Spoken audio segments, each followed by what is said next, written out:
You spend enough time watching men behind bars, and you start to notice the ones who've locked themselves in without a single guard standing over them. That woman spent 3 decades with my brother, and she used every second of it like a slow-leak battery drain, pulling just enough energy out of him every day that he never even realized he was running on empty. My name is Nathan Mercer, a 58-year-old retired corrections officer out of Louisville, Kentucky, and I've spent the better part of my life observing human behavior in cages.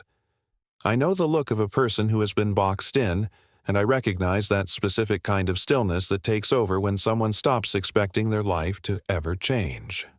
I saw it settling into my brother Dean only 3 years into his marriage with Sheila, but I didn't truly understand how to handle it until he called me from a parking lot in the middle of the night, shaking so bad I could hear it vibrating through the receiver. It was a Wednesday morning on the 3rd of September at exactly 2:14 a.m. when my phone started buzzing on the nightstand. My wife, Patrice, didn't even stir because she sleeps with the kind of deep peace you only get when you've lived a righteous life without any guilt hanging over you. I grabbed the phone and saw my brother's name, and I was already sitting up before the first ring finished. I just heard him breathing for a second, and then he said my name. But there was something in his voice I hadn't heard since we were 9 years old, and he'd fallen off the garage roof, not knowing if he was actually broken or just stunned. He told me he was in a parking lot in Covington near Hyde Park and that he just couldn't bring himself to go back inside his own house. He started rambling about a fishing trip and then stopped himself before trying again. He'd asked Sheila if he could head out with Butcher's cousin next weekend for just a single trip, something he hadn't done in 4 long years. I just sat there and waited while he told me how she reacted. She didn't raise her voice or start an argument. She just looked at him and told him she thought he actually cared about their family before she turned around and walked out of the room. She wanted the garage organized for some neighbors who weren't even coming over until October, which meant he had weeks to get it done, but she used that guilt like a weapon. He'd been sitting in that dark parking lot for over an hour because the thought of walking through his front door felt impossible. Up on the ceiling of my bedroom, I just stared into the dark while Patrice's hand found my arm in her sleep, because that woman has a radar for when I'm troubled. I held her hand for a moment and told Dean to stay on the line and tell me every bit of it. He talked for 91 minutes straight, and by the time he was done I realized he had barely even scratched the surface of what she'd done to him. I found out she'd called his boss 12 years ago to turn down a promotion that would have moved them to Portland, telling the supervisor that Dean decided the timing wasn't right without ever mentioning it to him. I heard about how their savings account was in her name only, and how his entire paycheck went in there while he was forced to live on an allowance for gas and lunch money like a teenager. She'd even managed to cut him off from his best friend Marcus nearly 8 years ago because she decided a divorced man was a bad influence. Even his own kids, Tyler and Mara, grew up in a house where they watched their father ask for permission just to exist. Something shifted in my chest right then, but it wasn't anger yet. It was just the feeling of a permanent decision being made. I told Dean to get across the river and check into the Covington Inn where I knew the manager, and I promised him I'd call ahead to set it up. He tried to tell me I didn't have to come, but I told him I'd been wanting to do this for 25 years, and now was the right time. When I hung up the phone, Patrice was wide awake and asking me how bad the situation was. I told her it was bad and that I was heading to Cincinnati.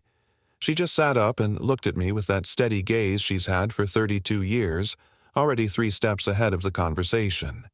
We'd talked about the switch before as a sort of fantasy when we were frustrated, but now it was real. She told me she'd handle my substitute teaching coverage at the school, and then reminded me that I needed to practice Dean's handwriting because of the specific way he draws his 7s. I spent the next day practicing those numbers, and I finally rolled into Covington on Friday morning.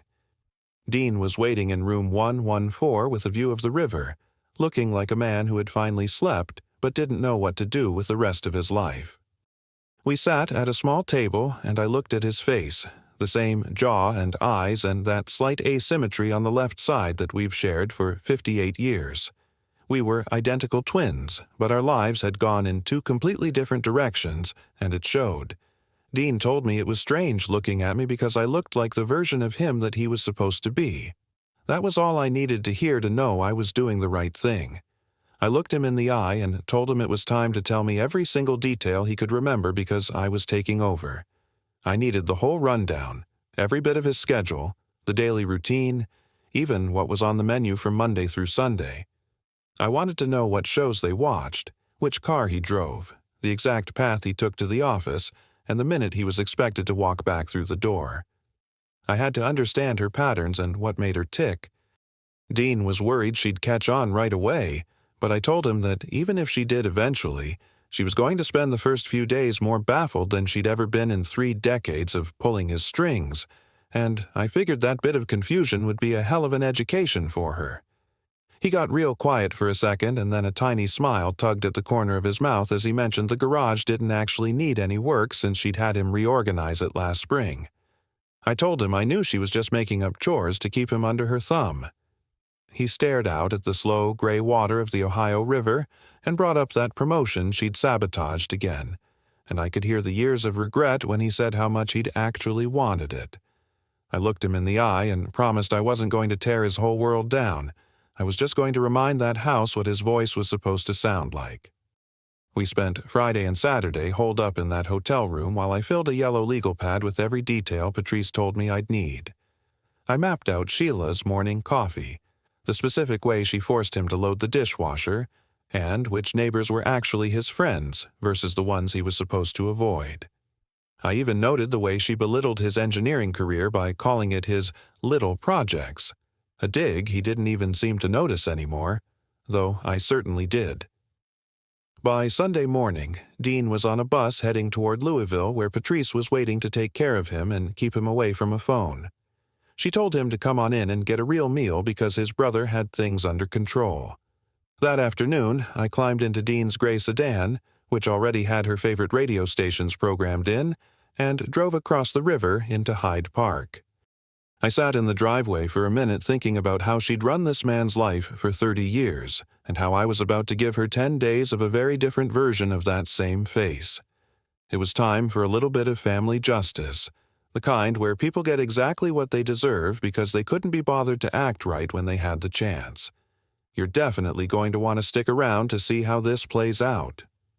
When I walked inside, Sheila was already in the kitchen working on a pot roast, which was her way of pretending everything in the house was perfect. She snapped at me for being late, and I just told her the bridge traffic was a mess while I hung the keys on the specific hook Dean had mentioned. I walked into that kitchen like I'd done it 1,000 times before. She started rattling off plans for a dinner with the Pattersons in October and told me I needed to fix some loose shelving in the garage this week. I just told her I'd handle it. Then she mentioned my mother had called twice, and I turned to look her right in the face and said I'd call her back. She didn't even look up from the stove because she's the kind of woman who expects her orders to be followed without needing to make eye contact.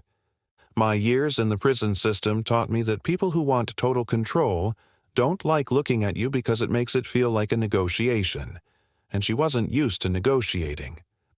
I kept my voice steady and repeated that I'd call my mother back, and when she didn't argue, I knew I'd cleared the first hurdle. Dinner was a quiet affair with their son Tyler, who lived nearby and worked downtown. He gave me a look across the table that wasn't exactly suspicious, but it was definitely observant, so I made a mental note of it. Once he left, I got up and handled the dishes without being prompted, which clearly wasn't the norm because Sheila stood in the doorway watching me like she was waiting for the other shoe to drop. Later on, while we were sitting in the living room, I told her it was a good, quiet night. I knew Dean had told me she hated that phrase because she thought silence only happened when someone was hiding something. When she bit and asked what I meant by that, I just kept my eyes on the TV and told her it meant I was comfortable and the house finally felt okay. She didn't have a comeback for that and just sat there for a long time before finally admitting the roast was good.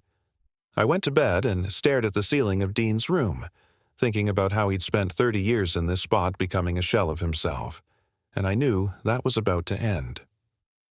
Monday morning at 6:45, I was in the kitchen making coffee when Sheila walked in and started laying out the day's demands. She told me to change my plans with Tyler and move my car out of the driveway because she didn't want the neighbors judging it. I just poured my drink, turned around and told her no.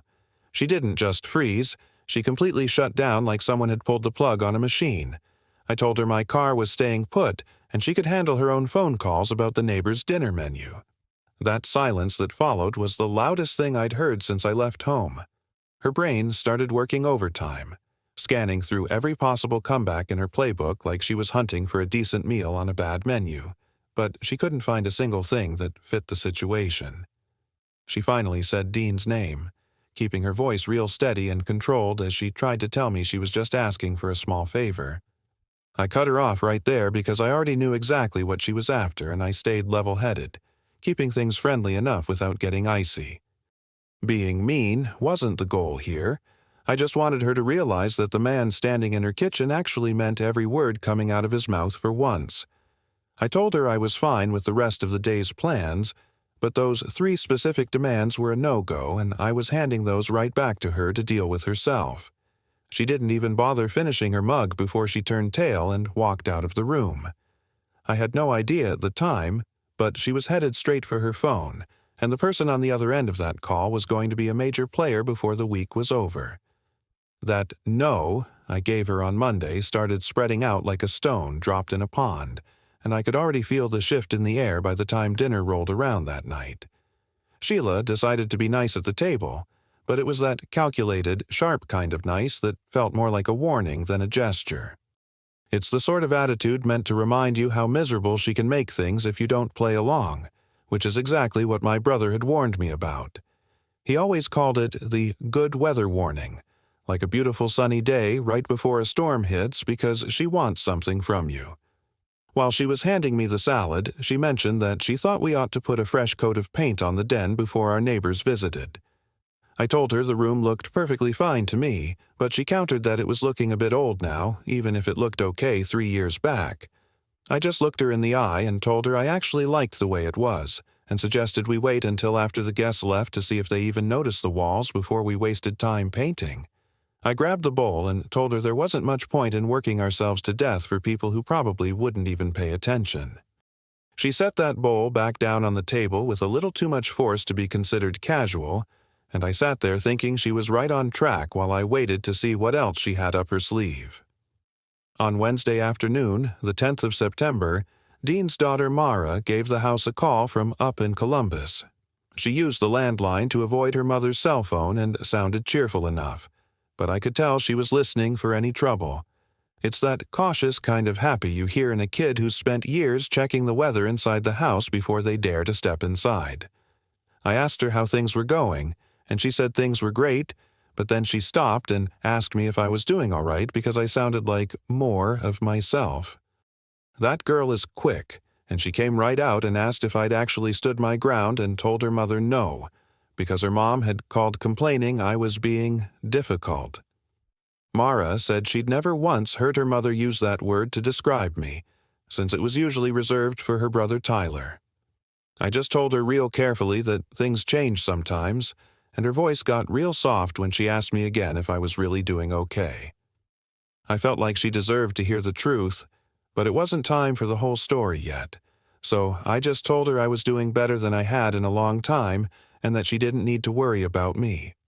She eventually said she believed me, and I told her she needed to come down for a visit this Saturday because I was taking over the kitchen. She was shocked since I never cook, but she agreed to show up, and after we hung up I just stood there in the middle of that kitchen for a minute. She knew the world had shifted on its axis even if she didn't know why, and the fact that she was worried about me instead of being annoyed told me everything I needed to know about the kind of woman my brother raised. I sent a quick text to my buddy Ronan Blake back in Louisville to see if he was up for a trip to Cincinnati this Saturday, and he replied in less than 5 seconds asking if he was going to get to see me work my magic.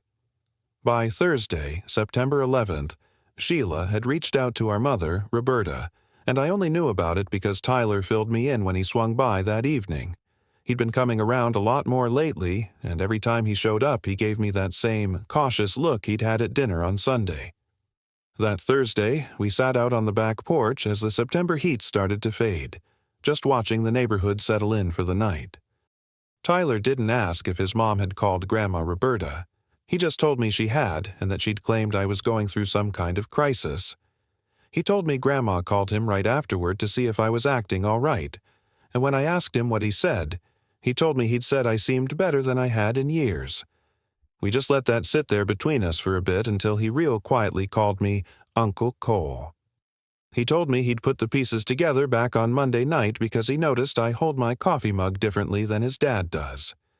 Apparently, Dean uses both hands to hold his cup while I just use the handle, and he'd been studying me for 3 days straight. I can't believe I missed a detail like that, but I just looked at that 26-year-old kid who had his father's face but still had a spark in his eyes that Dean had lost. I asked him how long he'd known his father needed a way out, and he told me he'd known since he was about 12 years old when his mom made Dean stop coaching his little league team. I set my mug down using both hands this time, as Tyler remembered the one game his dad actually got to coach, saying Dean was great at it and was actually laughing for once. Then he admitted he couldn't remember the last time he'd seen his father laugh without looking around to see if he was allowed to. Everything went silent out there in the yard, and the tension that had been building in my chest since that middle-of-the-night phone call finally started to ease up. I turned my head and looked Tyler right in the eye and told him I needed him to keep his mouth shut around his mother for just a little longer. He told me he'd been keeping secrets from his mother since he was a kid, so a few more days wouldn't be a problem at all. When Friday the 12th rolled around, Sheila decided to use the silent treatment, and it wasn't just a lack of talking, it was a weapon.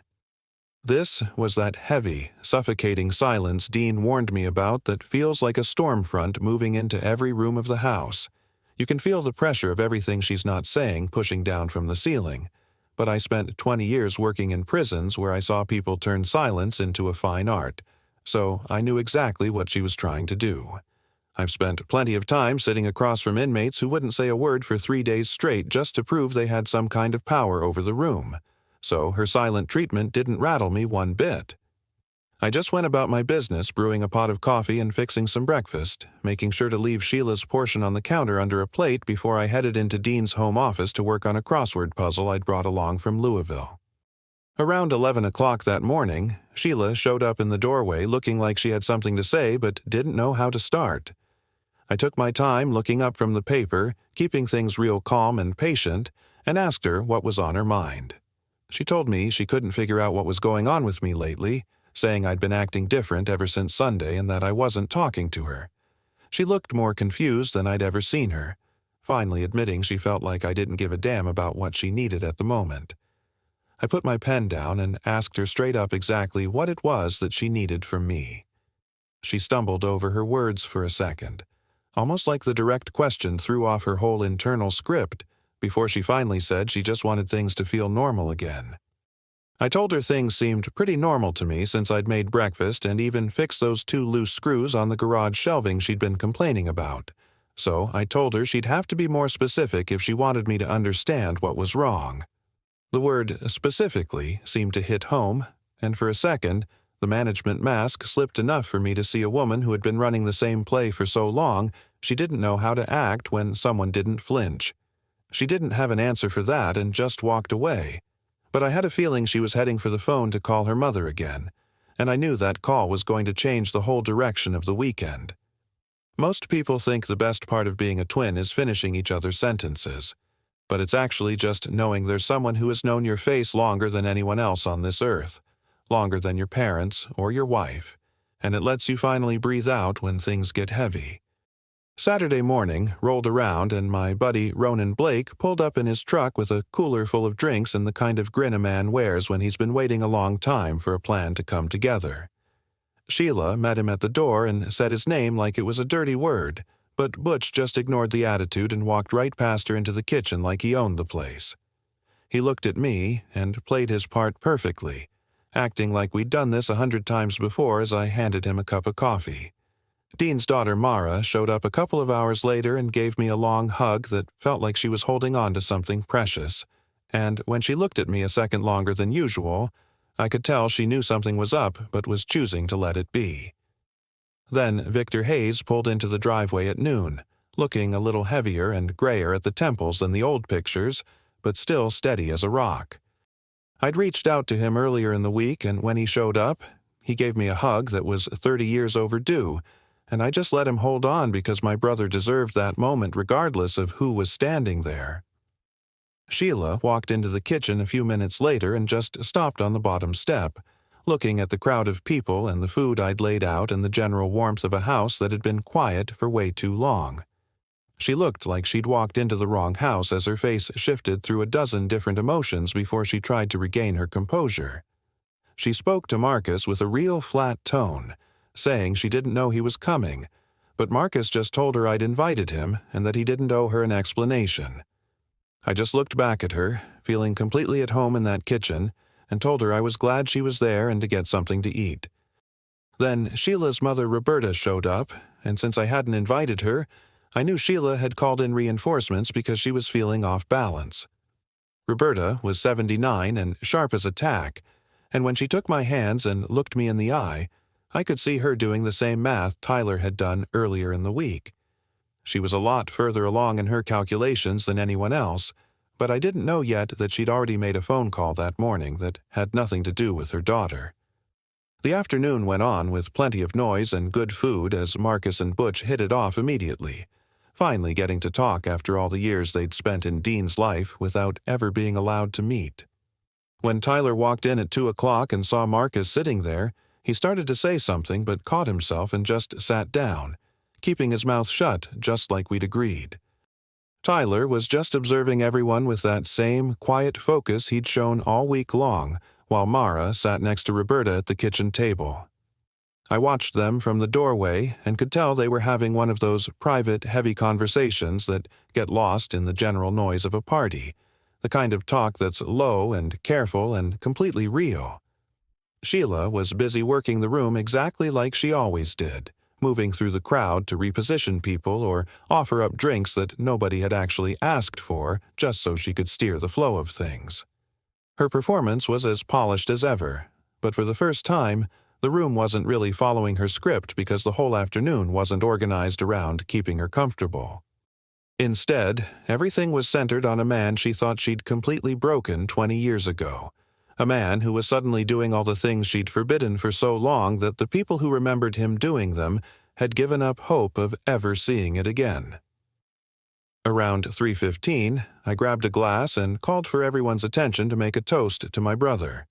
I told the room that wherever he was right then, and I had a pretty good idea of his exact coordinates, this drink was for him. Everyone raised their glass in agreement, and I saw Sheila lift hers too, though she had a look on her face that I couldn't quite pin down. Right about then, my phone buzzed with a text from Dean back in Louisville where Patrice had been making sure he got 3 square meals a day and plenty of rest. He'd apparently been spending his time watching old baseball games and finally letting out some of that bottled-up grief over the career he could have had in Portland if things had gone differently. He told me he could practically hear the life in the house from where he was and told me to keep going. I tucked the phone away and realized Roberta was staring at me from across the room with a look of pure recognition like she'd seen my face before and was just deciding what she was going to do about it. She put her drink down and walked over with that steady determination you only see in a woman who's reached 79 and is done waiting around for things to happen. She asked me to take a walk with her, so we headed out to the back porch as the afternoon started to cool off and the neighborhood settled into that particular Saturday quiet. She didn't waste any time and told me flat out that she knew I wasn't Dean, saying she'd figured it out the second I took her hands at the door. My brother apparently always goes for the hug, while I just reached out and took her hands like a stranger would, which was one more detail I'd managed to miss. I leaned back against the porch railing and asked if she was planning on saying anything to the others, and she went quiet for a moment while she looked out at the yard. She started talking about her own husband and how he'd ruled their home with that same iron grip for 41 years, using the same tactics just under a different name. The careful tone was gone from her voice, replaced by something old and exhausted as she admitted that Sheila had learned those control tactics from her. She'd thought her daughter was just learning how to be strong and protect herself, but she didn't realize until it was too late that she'd actually taught her that the only way to keep someone was to trap them. She told me her husband had been in that house with her for 4 decades and she'd never once stopped to wonder if he was actually happy until she stood there today watching her daughter do the same thing to my brother. I told her I believed Sheila really did love him in her own way, and Roberta agreed, saying that was the hardest part of the whole mess because she'd loved her husband that way too. I looked at this woman carrying the weight of a 30-year cycle she'd started without even meaning to, and I didn't feel any sense of victory. It just felt heavy and honest. I asked if she was going to talk to her daughter, and she looked at me. The brother who'd driven halfway across the country to wear another man's life just because of a desperate middle-of-the-night phone call, and she told me that having this conversation with her daughter was exactly why she'd made the trip today. Around 4:30, that gray sedan of Dean's pulled back into the driveway. Patrice had handled the driving, and she walked in first, giving me a look that let me know she had the full scoop and we'd talk later.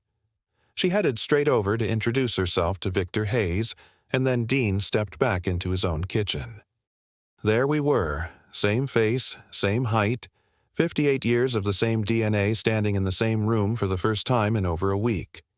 He took a long look around at Marcus, Butch, and Tyler, who stood up the second his dad walked in.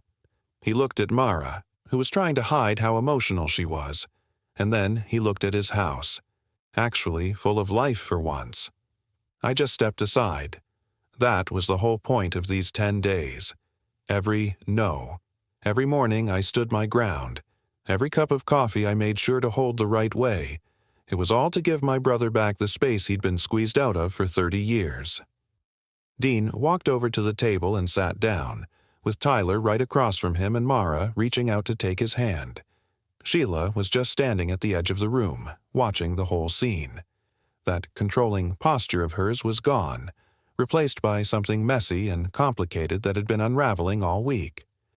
The look that passed between her and Dean was private, something they needed to handle themselves, so I headed out to the back porch. Roberta was already out there, and she told me without even looking around that she was going to talk to her daughter tonight after everyone left. She knew it was time because Sheila had called her crying on Thursday, panicked because she couldn't reach the new Dean. Roberta told me she explained to her daughter that if the only way you know how to hold on to someone is by locking them in a box, you're in trouble when the box breaks. You have to learn how to just hold them. Sheila had asked her how to do that, and Roberta promised to show her. I left Cincinnati that Sunday and drove back home to Louisville, back to my own life and my own coffee mug that I hold by the handle just like I always have. Dean called me Monday night, and I could tell right away he wasn't calling from a parking lot this time. He was right there in his kitchen. He told me Sheila had agreed to go to counseling, and that Roberta had really opened up to her. He sounded stunned when he mentioned he'd never seen Sheila cry when it wasn't some kind of tactic, and he realized there might actually be something real underneath all those years of management, something he'd given up on finding a long time ago. Before we hung up, he told me Sheila had asked him point blank if it had been me in the house the whole week. He told her the truth, and after a long silence, she said something that felt more honest than anything she'd said in 3 decades. She realized I was the only person who ever looked her in the eye and actually waited for her to give a real answer. That felt like progress to me. Victor Hayes called Dean that same week, and they talked for 2 hours straight. Now, they have a monthly dinner every first Saturday in Hyde Park, and I've made it up there for a couple of them. Tyler told me at the last one that his dad actually laughed, a real, genuine laugh at something Marcus said, and it caught him so off guard he had to look away for a second. That's the moment I'm going to hold on to. If you want more stories about families finding their way back to each other, make sure you hit that like button and subscribe to the channel.